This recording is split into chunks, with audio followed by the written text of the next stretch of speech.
Welcome to your favorite game, Underground 2. Oh my gosh, that was just sexy. In today's video, I will be sharing my tune with you guys for the Hyundai Tiburon V6 2.7 liters. And let me tell you, so far this is one of my fastest cars. And an interesting fact about it is, did you know I actually owned one of these babies? I actually bought the cheapest one, trying to restore it and everything, and then life happened. Unfortunately, I had to sell it, which I don't regret. This car gave me such an uphill. Nevertheless, for this video, we are going to tune it for drag racing. Well, it's already tuned. We are going to show you my drag racing tune. We're going to take it to the drag and show you guys what it can do. First of all, let's quickly do the dyno tuning so you can just compare your dyno results against mine, just to make sure that they are pushing around about the same amount of power. And yes.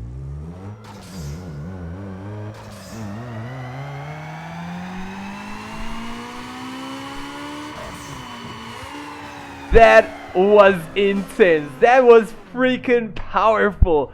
383.4 kilowatt, 503.2 Newton meters. Let me tell you guys, if you did not dyno tune your car before, your results will actually be a little bit less. Do not fear, I am here. I will literally help you guys to properly dyno tune your car to get the same amount of power. So what we're going to do is I'm going to quickly share my tune with you guys, and then, because I know everyone is here for the tune, and then what we're going to do is I'm going to go back to the performance installation section and show you guys exactly what I did in the installation. You do not want to miss that, trust me, because if you're not going to look at how I installed all my parts, you will not gain the same amount of power. And then we're going to end this video with a drag race. We're going to do a testing drag race and an actual drag race against other cars. So let's quickly hit continue. These are all the specs. You can pause and have a look at that. So we're going to go to tune settings and we're going to start off with suspension. So here is our entire suspension combination. As you can see, our front is absolutely down all the way to minus 3.29. So there's actually a little bit of a wheel going into the body, but this is going to obviously allow us to have a car a little bit closer to the floor. We're going to have less wind going underneath the car to slow us down.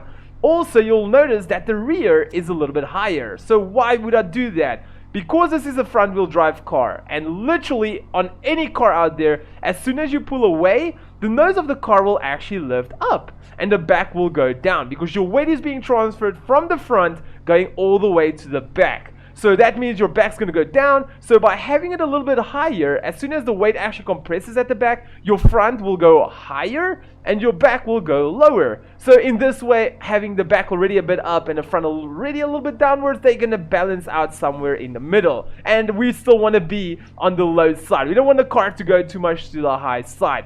So for the springs, our front is obviously soft, because as soon as we pull away, the nose of the car is going to lift up. By having a soft suspension, it's actually going to help us a bit, so just to make sure we've got that extra little bit of traction. And for the rear, we want it to be as hard as possible. Why? So that the rear end doesn't go down too far. If the rear end goes down too far, it's going to obviously make your front go up higher, and that's going to look like the Titanic sinking, and we don't want that.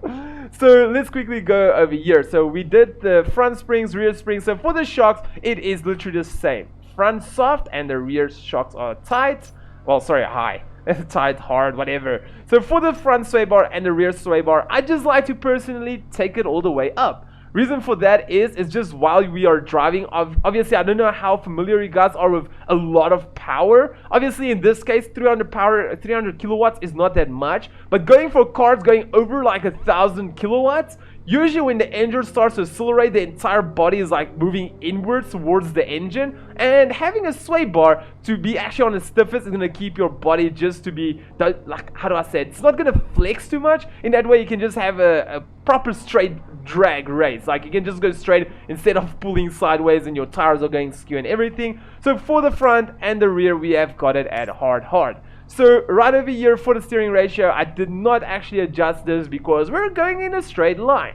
Okay, so now with the suspension part gone, let's quickly do the drivetrain. So here is my gear ratio. You guys can just copy it and paste it, take a screenshot or pause it and quickly put it in your car. I just want to tell you guys that I think if we can make the first gear a bit shorter, the car might actually be a bit faster, because the first gear, it does bug quite a lot. If you don't know what bug is, that is when your RPMs is actually high. As soon as the clutch engage and your gearbox engage and your wheels start turning, the RPM just drops so much because the gear is too long. It feels like pulling away in third gear, but trust me when I tell you, this car loves it. But you can actually make the first gear a bit shorter and just play a bit around, and you might actually get better times than me. If you do get it right, let me know in the comments what you did, okay? So quickly going over the aerodynamics, I took all the rear downforce away. Reason for that is obviously because the car is not rear wheel drive. We don't want any drag at the back because there's no power going to the back. And then for the front, we obviously added some drag. So do know that the car has got a lot of drag from the front. That is why I literally kept it on weak. If you make it too strong on top end, you're going to be kind of restricted for not going too fast, because it's going to be like a, just, how do I say it? It's going to be like a wall traveling through the wind, and we don't want that. So we just want a little bit of downforce just to make sure the wheels keeps traction on the floor. So going over the tires and brakes, we kept everything at strong. So going over the ECU, if you don't know how to tune it, I'll drop for you guys a card in the top right corner to explain to you guys clearly why the hell these two are so low and the rest are full. But anyway, this is what you want. You literally want to go from 1000 to 2000 RPMs in this category. You're going to press the arrow down, and then you're going to go to 1, press it down until you have these two being red and the rest being full. Going over the turbo, as you guys can see here, we did the same thing. We've got all the blue on the top gears, and then on the lower gears we have got the red. We can actually take this one down as well. So if you guys are still really want to be like interested why I am doing this, once again I'll drop the card, which I already did in the top right corner previously. Just go and check it out after this video.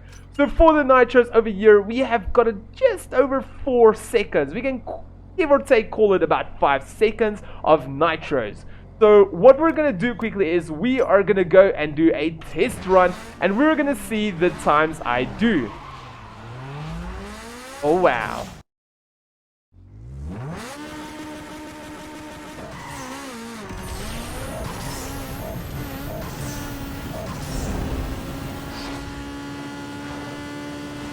And my gosh guys, that was such a good time. So let's quickly run over it of what just happened. So we did the quarter mile in 8.12 seconds. That is insane. That was literally my second personal best.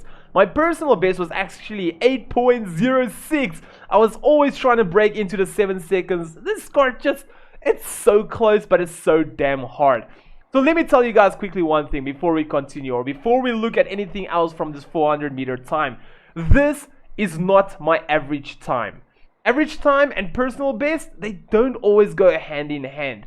Usually like this, we were just lucky. Maybe I just shifted a little bit better, but always I like literally almost always I get 8.30 to 8.40. That is my average time for this Tiburon. But look at this, 0 to 100 kilometers per hour in 2.22 seconds. That is insane. To give you guys an idea, my car in real life does 0 to 100 in 7.7 seconds. So this is hella fast. This is really fast. So let's quickly go over the speed over 400 meters. It's 280.6 kilometers per hour. Let me tell you that you can actually increase the speed very easily.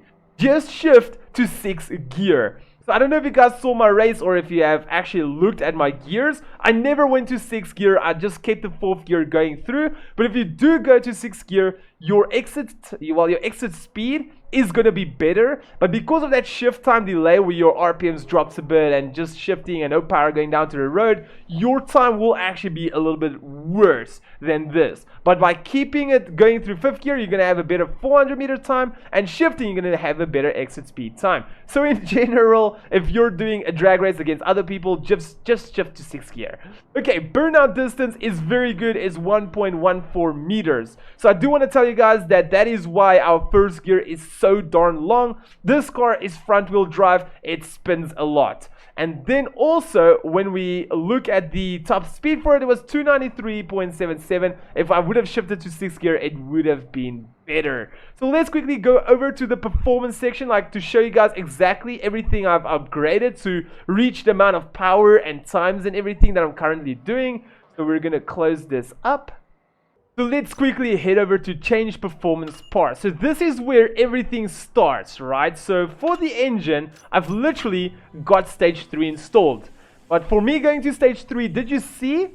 Stage 2 is also installed. And stage 1, we have got the cold air intake system installed. So how is that possible?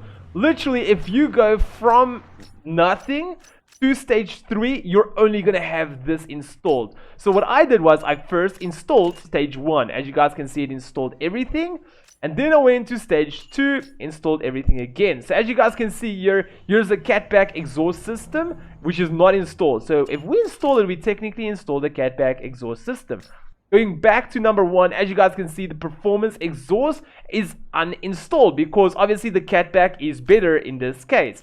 Going over to extreme package, we're actually putting in better camshaft and gears and a high flow header, if I'm not mistaken. So that is what you have to do with every single part. First install street, pro, extreme package. So that you're going to do exactly the same with all of these other ones. So we got the street package, we've got this one installed, and then we've got this one installed. Going over the transmission, you're going to install the first one, second one, third one. Going over suspension, for the suspension you can install all of them as well, and for the nitros you can install literally only number 3 because this is dry shot, wet shot, direct port nitros.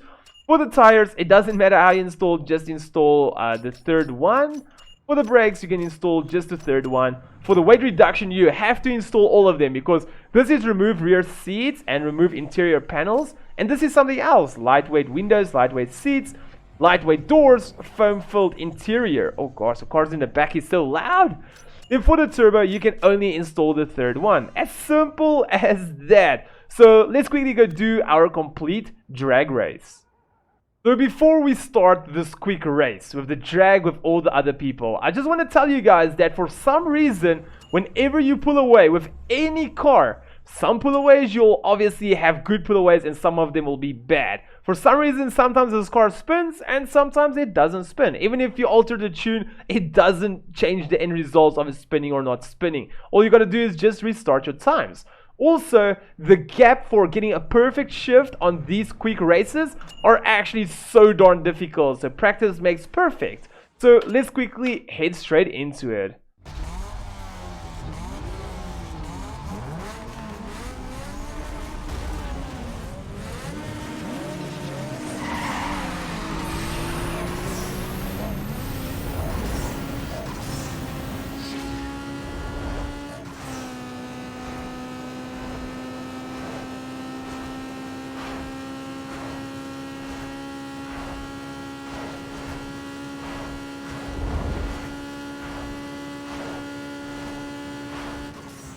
And that was an awesome win. 23.48 is nearly my best. I think I got about 23.12 if I'm not mistaken, but 48 is once again average.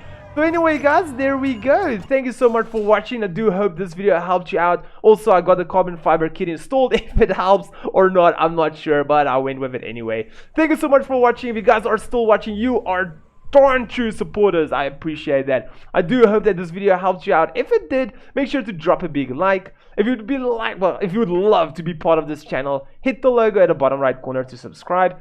If you want to see a similar video, hit the icon on the left. If you want to see one of my most recent videos, hit the icon on the right, and then I'll see all of you legends in my next video. But for now, peace out everyone.